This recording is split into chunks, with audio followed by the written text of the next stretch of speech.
بسم اللہ الرحمن الرحیم۔ السلام علیکم۔ ہسپتال کے کمرے میں مکمل خاموشی چھائی ہوئی ہے۔ ایک درمیانی عمر کا شخص سفید رنگ کی چادر اوڑھے بے ہوش پڑا ہے۔ اسے ارد گرد کی کوئی خبر نہیں۔ جسم پر مختلف آلات اور خوراک کی نالیاں لگی ہوئی ہیں۔ مشینیں لمحہ بلمحہ اس کے دل کی دھڑکن نوٹ کر رہی ہیں۔ کمپیوٹر میں اس کے بارے میں مکمل معلومات موجود ہیں۔ سفید گاؤن پہنے ہوئے ڈاکٹر اپنے مقررہ وقت پر آتے ہیں، مریض کو چیک کرتے ہیں اور مایوسی میں سر ہلاتے ہوئے چلے جاتے ہیں۔ نرس تھوڑے تھوڑے وقفے سے مریض پر نظر رکھے ہوئے ہے۔ مریض کی حالت تسلی بخش نہیں ہے۔ ہر روز بلا ناغہ ایک عورت اپنے 14 سالہ بیٹے کے ساتھ اس مریض کے کمرے میں داخل ہوتی ہے۔ دونوں ماں بیٹا مریض کو نہایت شفقت اور محبت بھری نگاہ سے دیکھتے ہیں، اس کے کپڑے تبدیل کرتے ہیں، بیڈ کی سلوٹیں درست کرتے ہیں، پھر ٹکٹکی لگا کر دیکھتے رہتے ہیں۔ نرس سے سوال کرتے ہیں، کیا بہتری کی کوئی صورت نظر آئی؟ نرس شانے اچکا کر مایوسی سے سر ہلا دیتی ہے۔ مہینوں سے یہ سلسلہ جاری ہے۔ مریض کی حالت بدستور خطرناک ہے۔ وہ مسلسل بے ہوش ہے۔ مریضوں کی تیمارداری کا وقت مقرر ہے۔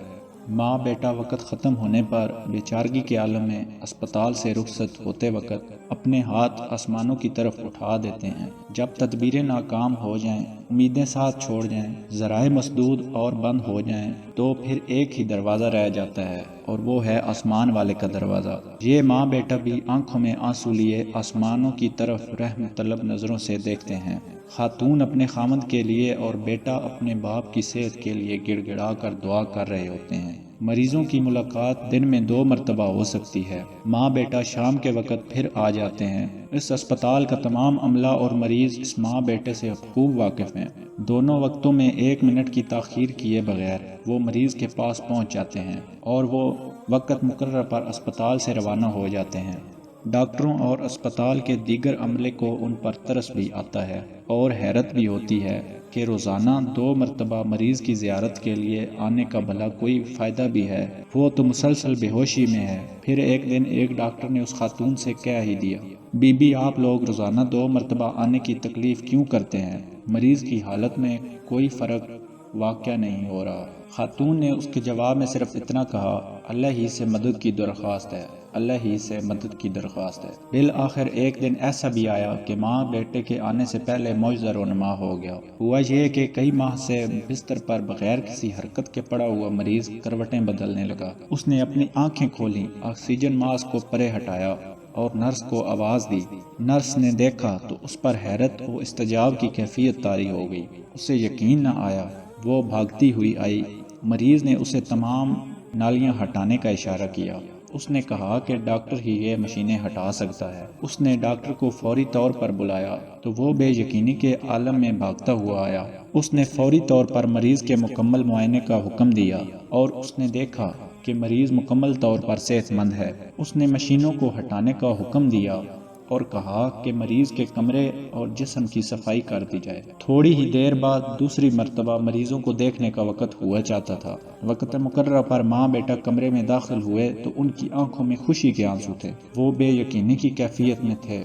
اللہ کی حمد و ثنا، اس کی تعریف اور شکر کے کلمات ان کی زبانوں پر تھے۔ اس خاتون کی خوشی کے کیا کہنے کہ جس کا خاوند موت کے منہ سے واپس آ گیا ہو، اور اس بچے کو کتنی خوشی ہو رہی ہوگی جو یتیم ہوتے ہوتے بچ گیا۔ ڈاکٹر نے یہ منظر دیکھا تو خاتون سے کہنے لگا، کیا تمہیں امید تھی کہ ایک دن تمہارا خاوند مکمل تندرست ہو جائے گا؟ اس عورت نے جواب دیا، ہاں کیوں نہیں، مجھے اس بات کا مکمل یقین تھا کہ ایک دن میں اپنے خاوند کو دیکھنے آؤں گی تو وہ بالکل صحیح حالت میں بیٹھا میرا انتظار کر رہا ہوگا۔ ڈاکٹر نے اگلا سوال پوچھ لیا، آپ کے خاوند کو شفا تو ہو گئی ہے، لیکن میں سچ کہتا ہوں کہ اس میں اسپتال یا ڈاکٹروں کا کوئی کمال نہیں ہے۔ میڈیکل میں کچھ حدود ہیں۔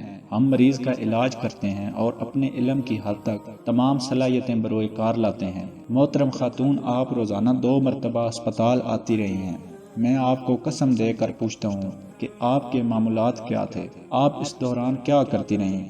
اس خاتون نے جواب دیا، ڈاکٹر صاحب آپ نے چونکہ مجھے اللہ کی قسم دے کر پوچھا ہے تو میں آپ کو سچ سچ بتا دیتی ہوں، میں پہلی مرتبہ جب آتی تو اس بات کا اطمینان حاصل کرتی کہ میرا خاوند اپنی حالت پر ہے، اس کی صحت مزید خراب نہیں ہوئی، میں اس کے لیے دعائیں کرتی واپس جاتی اور پھر میں اور میرا بیٹا فقراء مساکین کے محلے میں چلے جاتے، ہم محتاجوں میں صدقہ اور خیرات تقسیم کرتے اور ان سے دعائیں کرواتے۔ آج اللہ تعالیٰ نے میرے صبر اور دعا کا مجھے صلہ عطا کر دیا ہے، میرا خاوند مجھے واپس مل گیا ہے۔ اس واقعے کو بیان کرنے کا مقصد یہ ہے کہ اللہ کی رحمت سے کبھی مایوس نہیں ہونا چاہیے۔ آپ صدقہ، خیرات، صبر اور نماز کا سہارا لیں، اللہ رب العزت یقیناً آپ کو بامراد کرے گا۔